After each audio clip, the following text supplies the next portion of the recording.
You can eat in the car, Miguel. The table is full, my mother Dolores said without even looking up from the plate of salmon she was serving. I stood in the doorway of my parents' dining room in Sacramento, holding a bouquet of white lilies for Mother's Day and a lemon pie I had baked early that morning. The sweet smell of the dessert contrasted sharply with the ice in her voice. Around the polished mahogany table, 10 people were already seated in their navy blue velvet chairs. My older sister, Sophia, sat in the place of honor to my father's right, gesturing animatedly as she recounted her new promotion as marketing director for the largest educational technology company on the West Coast. Her perfectly wavy blonde hair shone under the light of the crystal chandelier, and the pink Chanel dress she wore probably cost more than my 3 months' rent. Her husband David, a successful plastic surgeon, nodded approvingly at her every word, while their 2 young children, Emma and Lucas, played quietly with their children's tablets on specially adapted chairs. Lauren, my 28-year-old younger sister, sat to my mom's left with her fiancé Marcus, a corporate lawyer she had met at a charity event. My aunt and uncle Roberto and Carmen completed the table with their own reserved seats, she wearing a set of pearls I recognized as our grandmother's heirloom. 10 chairs. 11 people, including me. The table was impeccably set with the fine china my mother saved for special occasions. Each place had 2 crystal glasses, polished silver cutlery, and linen napkins folded into the shape of roses. The center of the table featured a sophisticated arrangement of pink roses and white lilies of the valley, contrasting with tall candles in silver candlesticks that created an elegant and welcoming atmosphere.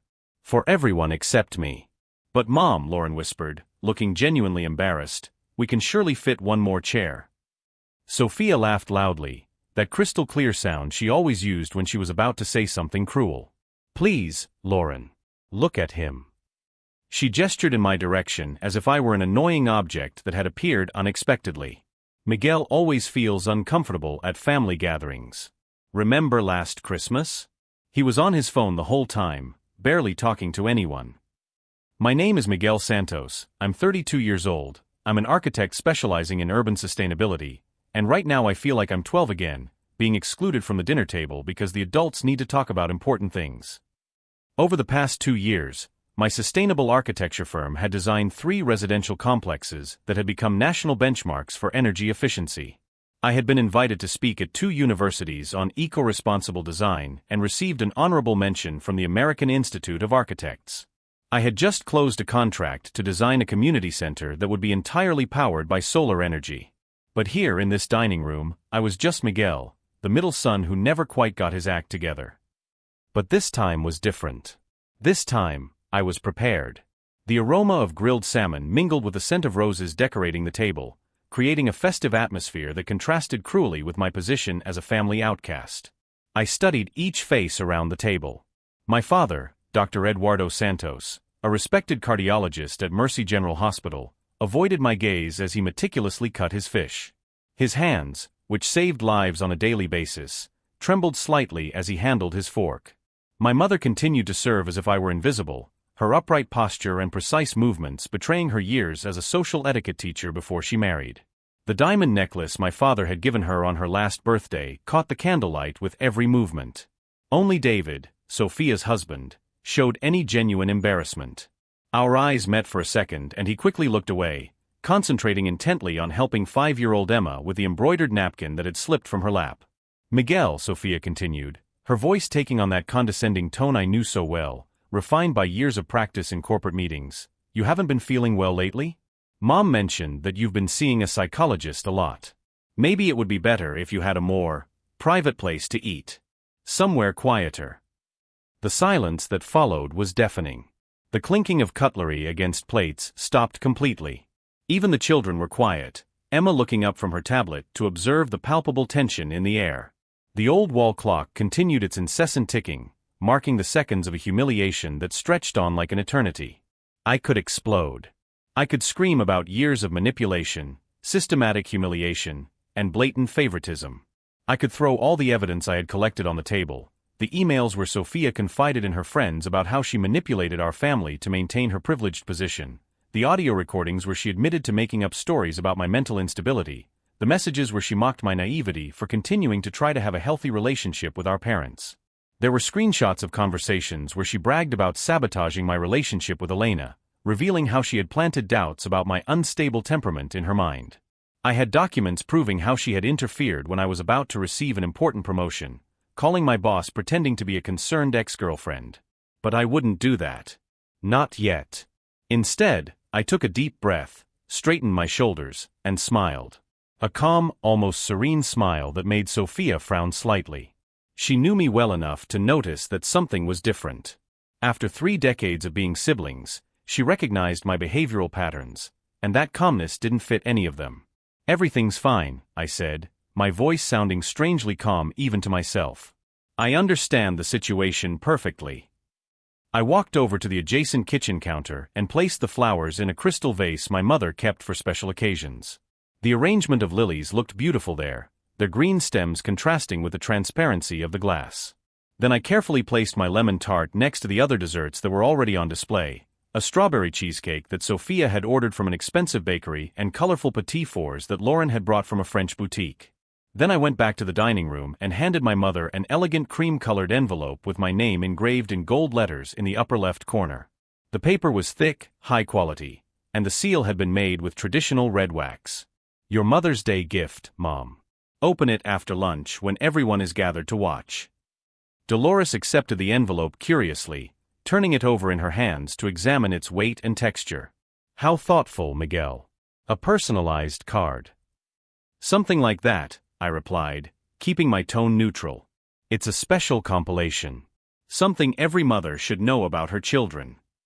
Inside that envelope was something that would forever change the dynamics of our family. Something Sophia would never expect and that our parents couldn't ignore or rationalize as they had done with so many other situations over the years. As I headed for the door, adjusting the collar of the blue dress shirt I had chosen specifically to contrast with my dark skin, I heard Sophia comment loudly enough for me to hear, "Typical Miguel, always creating unnecessary drama. At least now we can have lunch in peace and enjoy this special family moment." If you're enjoying this story of family overcoming adversity, don't forget to subscribe to the channel to find out how a simple Mother's Day lunch would become the catalyst for a revelation that no one would ever forget. Because what Sophia didn't know was that I wasn't running away defeated. I was just choosing the perfect moment for the truth to finally come out. And when that happened, she would discover that underestimating someone for so long can be the most expensive mistake of a lifetime. Sofia Maria Santos had always been the perfect daughter. At 37, she had built an enviable resume, an MBA from Stanford, marketing director at the largest educational technology company on the West Coast, married to David, a successful plastic surgeon, and mother of 2 children who attended expensive private schools.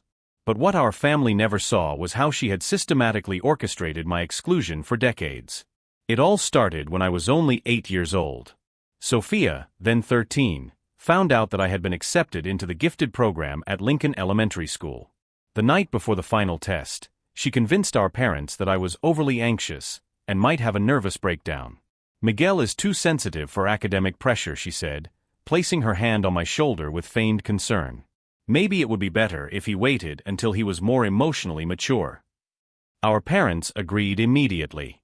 I never took the test. Years later, I discovered that Sophia had intercepted the acceptance letter and replaced it with a rejection letter she had typed herself.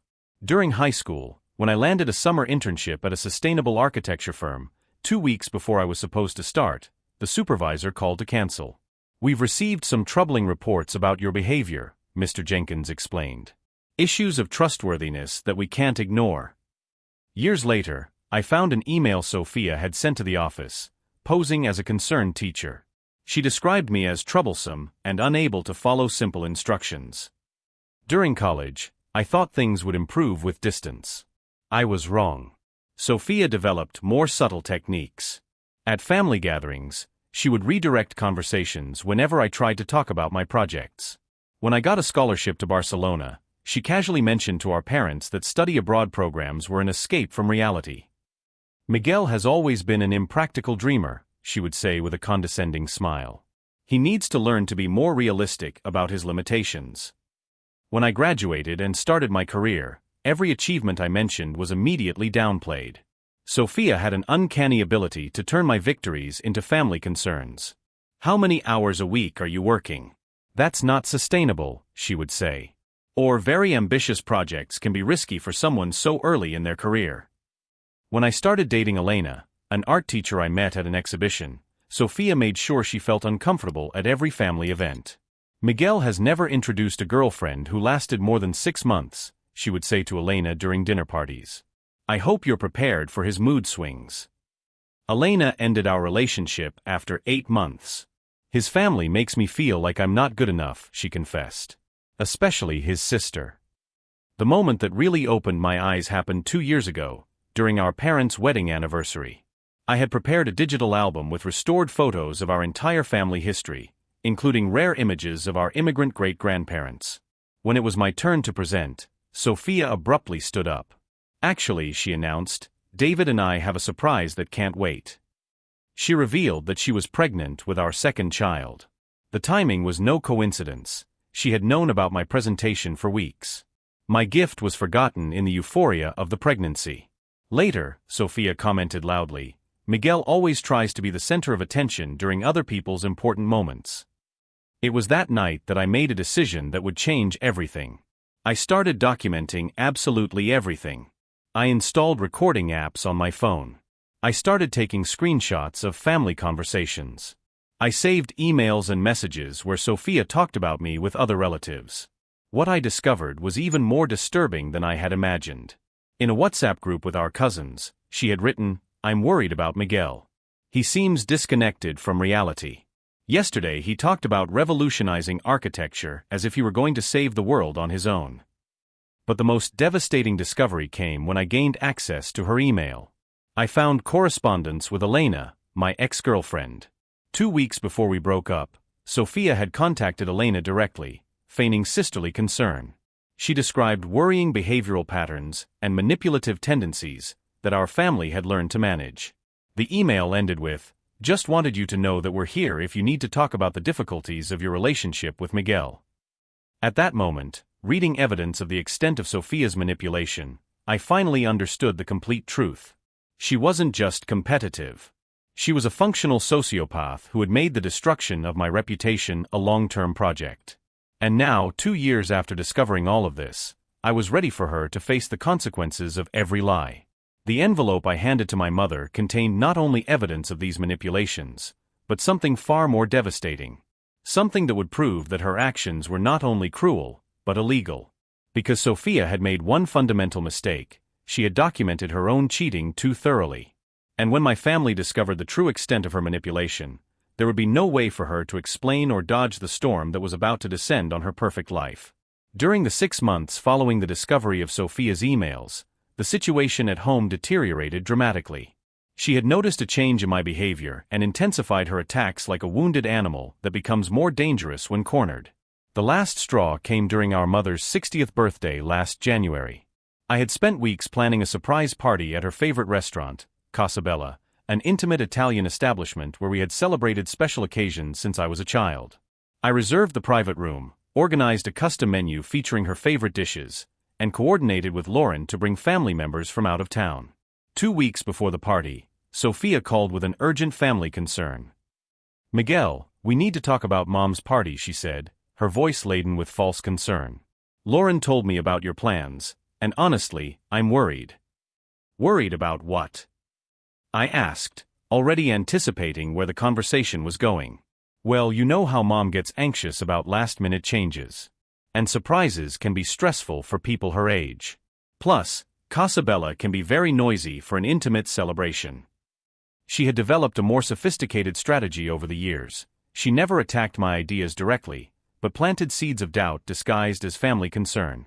I thought we could do something simpler and more controlled at home, she continued. David can make his special salmon, and I can take care of the decorations. Something more suited to her personality. 3 days later, my mother called me. Miguel dear, Sophia told me about the party you're planning. It's very thoughtful, but I think I'd prefer something more low-key this year. Would you mind if we just did it at home? I knew exactly what had happened.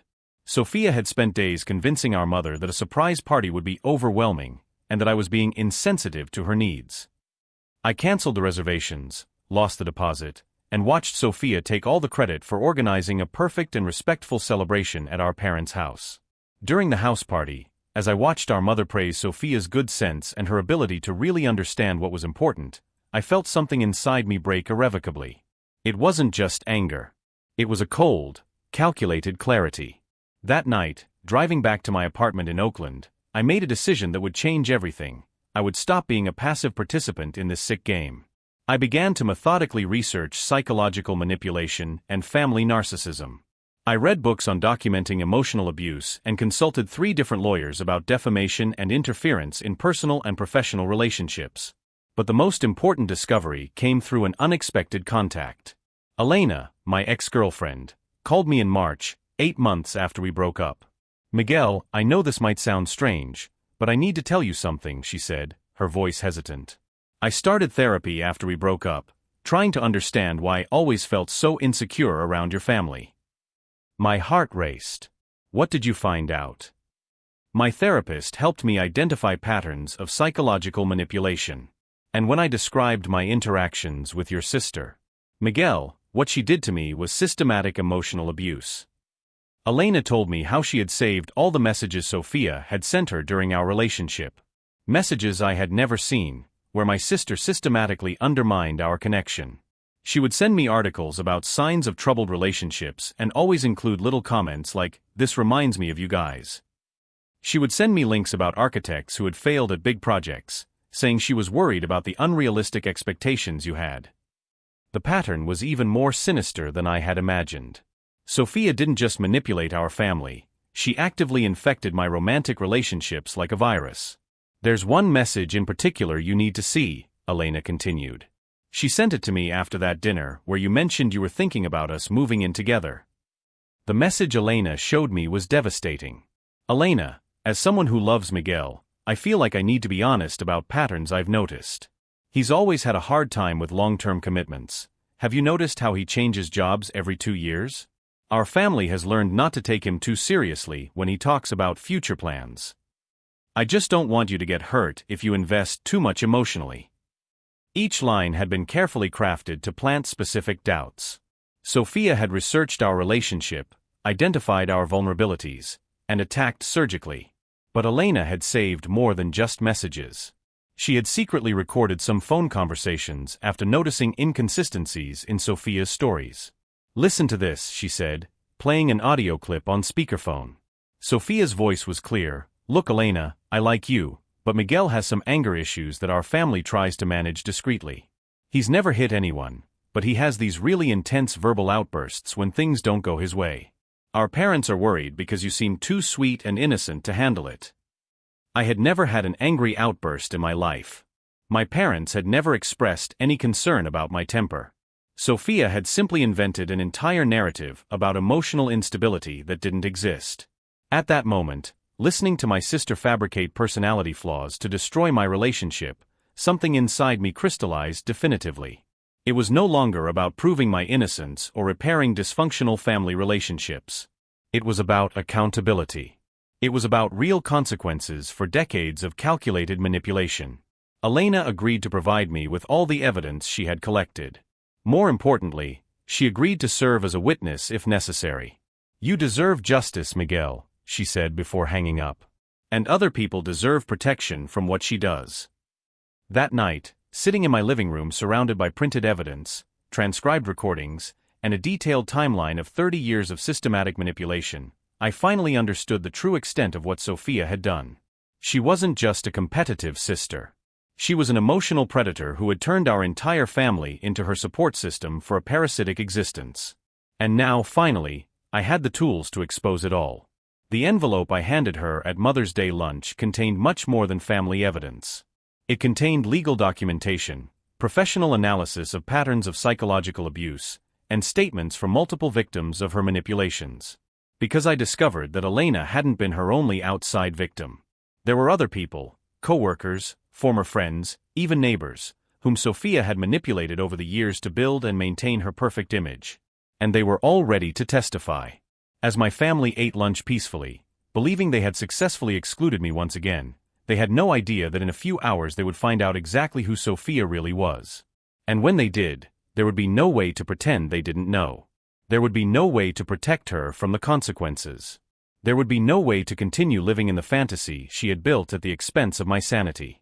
The truth, after all, has a way of asserting itself when it is documented with sufficient precision. In the months following my meeting with Elena, I turned my Oakland apartment into a silent command center. Every wall of my home office was covered with printed timelines, photographs of evidence, and connections mapped out like a detective tracking a serial killer. Because, in a way, that's exactly what I was doing. Sophia wasn't just a manipulative sister. She was a systematic sociopath who had perfected her technique over 3 decades, leaving a trail of damaged lives that extended far beyond our family. The first important discovery came through Marcus, Lauren's fiancé. During a casual dinner, he casually mentioned something disturbing. "You know, Miguel, your sister Sophia gave me some interesting advice about relationships when Lauren and I started dating," he said, fidgeting uncomfortably with his fork. "She warned me about some behavioral patterns in the Santos family that I should watch out for." My blood ran cold. "What kind of patterns?" "Well, she mentioned that you had a history of unstable relationships, especially you and Lauren. She said it was genetic, related to emotional control issues." Marcus looked genuinely embarrassed. I thought it was strange at the time, but Lauren was going through a rough patch at work and was pretty stressed out. Sophia had planted seeds of doubt about Lauren as well. My younger sister, who always seemed to have a closer relationship with our parents, was also being preemptively sabotaged. This led me to the second phase of my investigation, tracking down other victims. Through social media and professional connections, I was able to locate 3 of Sophia's former coworkers from previous jobs. Each conversation revealed similar patterns of manipulation in the corporate environment. Sarah Chun, who had worked with Sophia at her previous startup, told me about meetings where Sophia would casually mention concerns about the mental stability of coworkers she saw as competition. "She had a way of making it seem like genuine concern," Sarah explained during our call. "She would say things like, 'I'm worried about Rachel, she seems to be under a lot of stress lately,' or 'Mark has been making some strange comments in meetings.' Never direct accusations, but she planted seeds of doubt. The pattern was always the same: identify potential threats to her position and systematically erode those people's credibility through carefully constructed insinuations. But the most shocking discovery came from David, Sophia's own husband. During Lauren's birthday in April, I managed to get him alone on the porch of our parents' house. David looked exhausted, with dark circles under his eyes that hadn't been there the year before. "Miguel, can I ask you a strange question?" he began, glancing nervously at the door. "Has Sophia always been this controlling with you guys?" The question caught me off guard. "Controlling how?" "She monitors my phone, my emails, even conversations with my fellow doctors. She says it's out of concern, that other doctors might give us bad advice about our finances." David took a deep breath. "And lately she's been making strange comments about my professional competence. Little things, but constant." At that moment, I realized that Sophia was applying the same tactics of isolation and psychological control in her own marriage. David, a respected surgeon, was gradually being conditioned to doubt his own judgment. "David," I said carefully, "have you ever considered that maybe Sophia has motivations that aren't purely about caring?" He looked at me with an expression of relief mixed with terror, like someone who finally hears aloud a suspicion he's been suppressing for months. It was then that David inadvertently became my most valuable ally. Over the next few weeks, he began discreetly documenting Sophia's controlling behaviors. Recordings of conversations where she undermined his professional confidence, screenshots of messages where she isolated him from friends and colleagues, evidence of how she monitored and controlled his personal finances. Meanwhile, I was building the centerpiece of my plan, a multimedia presentation that would reveal not only Sophia's manipulations within our family, but also her illegal actions in the professional environment. I discovered that she had committed documented defamation against at least 5 people throughout her career. More seriously, I found evidence that she had falsified professional references and used confidential information from her current employer to sabotage competitors. But Sophia, unaware that her web of lies was being systematically dismantled, grew increasingly bold in her manipulations. During Easter dinner, she made particularly cruel comments about my growing mental instability to the entire family. "Miguel has been acting strange lately," she announced during dessert. "David mentioned that he asked very invasive questions about our marriage. I'm worried that he may be projecting his own relationship problems onto others." It was a brilliant move, using my own investigation as evidence of problematic behavior, while simultaneously isolating David by suggesting he had betrayed a private conversation. But this time, I was ready. "That's interesting, Sophia," I replied calmly. "Do you have any theories as to why I might be asking questions about relationships? Perhaps because I've been observing specific patterns." She furrowed her brow slightly, detecting something different in my tone. "Patterns?" "Yes. Patterns of behavior that affect multiple people over time." I smiled serenely. "But don't worry. Soon the whole family will have a chance to observe these patterns as well." It was the first time I saw a flash of genuine concern in Sophia's eyes. She knew something had changed, but she couldn't quite put her finger on it. After that dinner, I intensified my final preparations. If you've been following this journey of family discovery, be sure to subscribe to the channel, because what was about to happen on Mother's Day would forever change not only our family, but the lives of everyone Sophia had manipulated over the years. The envelope I handed her at lunch didn't just contain family evidence. It contained legal documentation prepared by 3 different lawyers, analyzing the criminal implications of Sophia's actions. It contained written statements from 7 victims of her manipulation. And it contained something she would never expect, an offer of choice. Because I discovered that true revenge isn't simply destroying someone. It's giving them the opportunity to choose who they really want to be when confronted with the absolute truth about their actions. And if Sophia chose to continue denying and manipulating even in the face of irrefutable evidence, the consequences were already carefully orchestrated to follow automatically. The legal system was already in motion. Her company's human resources had already received anonymous documentation. Journalists specializing in corporate crime already had copies of the evidence. While my family had lunch, believing they had successfully excluded me once again, they didn't know that in a few hours they would be at the epicenter of a revelation that would completely redefine their understanding of who Sophia Maria Santos really was.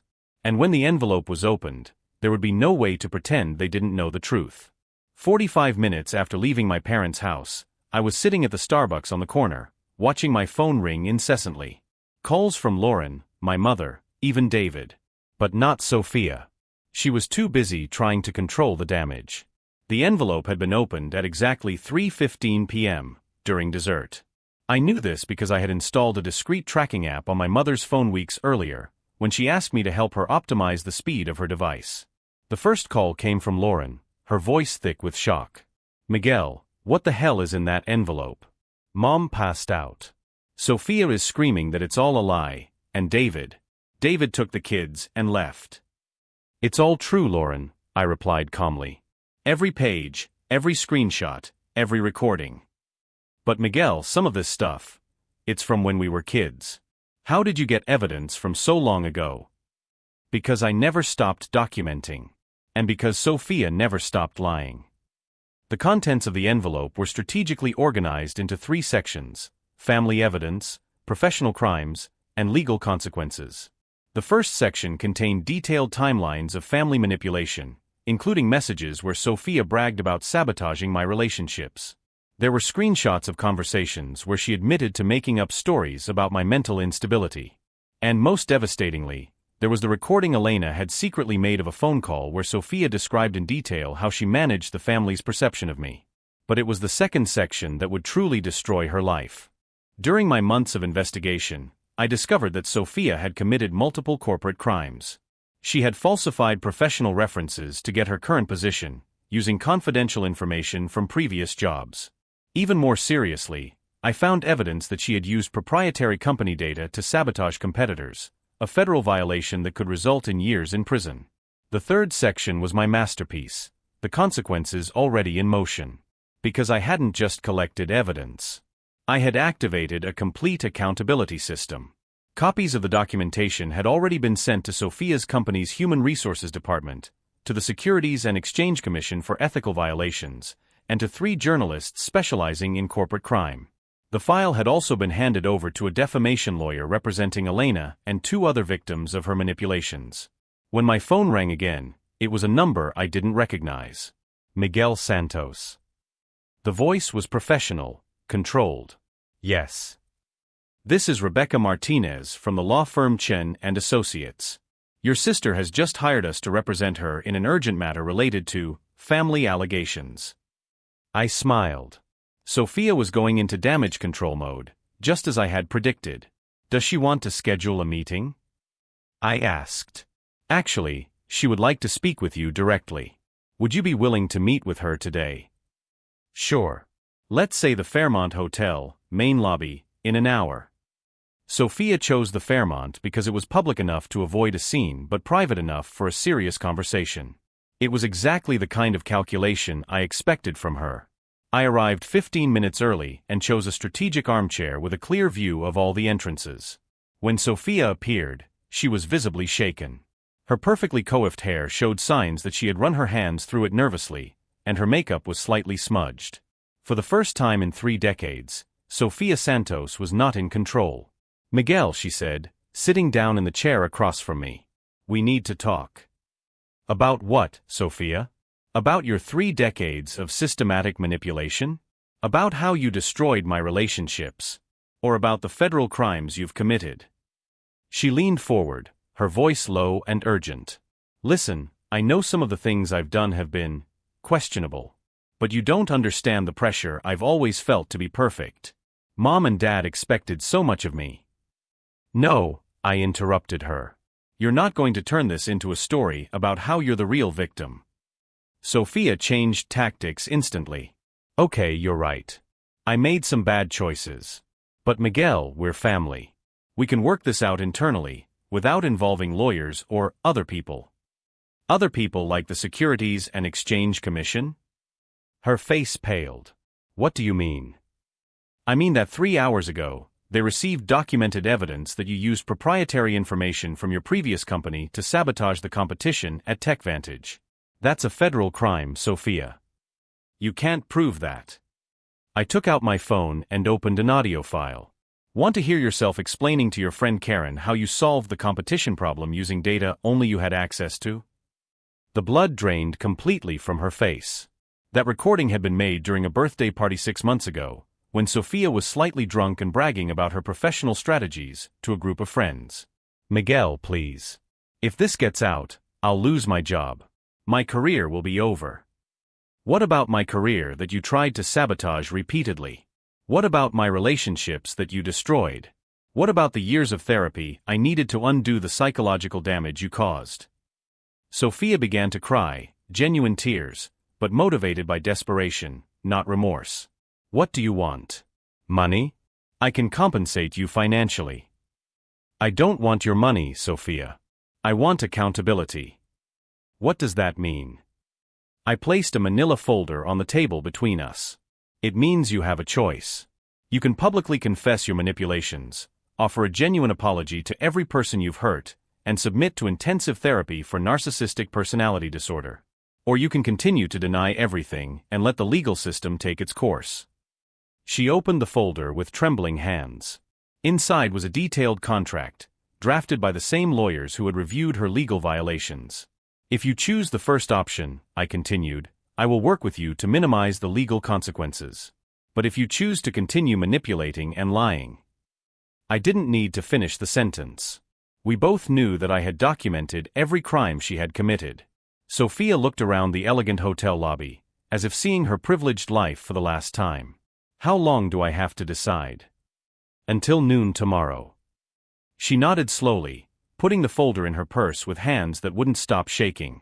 As she stood up to leave, she turned one last time. Miguel, you were always smarter than I gave you credit for. No, I replied. I was always exactly as smart as you underestimated me to be. As Sophia walked out of the hotel, her shoulders slumped for the first time I could remember. I felt something I hadn't expected. It wasn't vindictive satisfaction or cruel joy. It was deep, liberating relief. For the first time in my adult life, I had managed to establish real consequences for Sophia's behavior. And tomorrow, when she made her decision, we would find out whether 3 decades of manipulation had completely destroyed her capacity for genuine accountability. But one thing I knew for sure, regardless of her choice, I would never again be a passive victim of anyone's manipulation. The truth, after all, has a way of asserting itself when it is documented with enough accuracy and enough courage to face the consequences of revealing it. The next morning, at 11:57 a.m., my phone rang. Sophia had made her choice. Miguel, her voice was hoarse. I accept the terms of the agreement. 3 hours later, we were gathered in our parents' living room. Sophia sat in the center, holding a sheet of paper with trembling hands. Her face was swollen, without makeup, a version of herself we hadn't seen in decades. I have manipulated our family for over 30 years, she began, her voice breaking. I deliberately sabotaged Miguel's relationships, lied about his personality, and used our family dynamics to hide my own problems. My mother let out a sob. My father remained motionless. Miguel has no anger issues. Miguel has never been anything but a loving brother whom I systematically destroyed because I saw his success as a threat. The silence was absolute. Why, Sophia? My mother whispered. Because I'm a narcissist. And narcissists destroy everything around them to maintain the illusion that they're special. The consequences unfolded quickly. Sophia's company conducted an internal investigation and uncovered additional evidence. She was fired immediately and faced criminal charges. The Securities and Exchange Commission resulted in substantial fines and a 5-year ban from working in executive positions. David filed for divorce 2 weeks later. She made me doubt my competence as a surgeon, he told the judge. Elena gradually returned to my life. We started as friends, processing the trauma together. Months later, our relationship blossomed again, based on honest communication and healthy boundaries. My family went through a painful but necessary transformation. My parents started couples therapy. Lauren became a fierce ally, often calling me to make sure I never felt invisible again. I'm sorry I never noticed, she said. That doesn't excuse me for never questioning why you were treated differently. 18 months later, I received a letter from Sophia in Oregon. I've completed a year of intensive therapy for narcissistic personality disorder. For the first time, I truly understand what I did. Your courage forced me to face who I really was. The deepest transformation happened inside me. I learned that setting consequences for abusive behavior isn't revenge, it's accountability.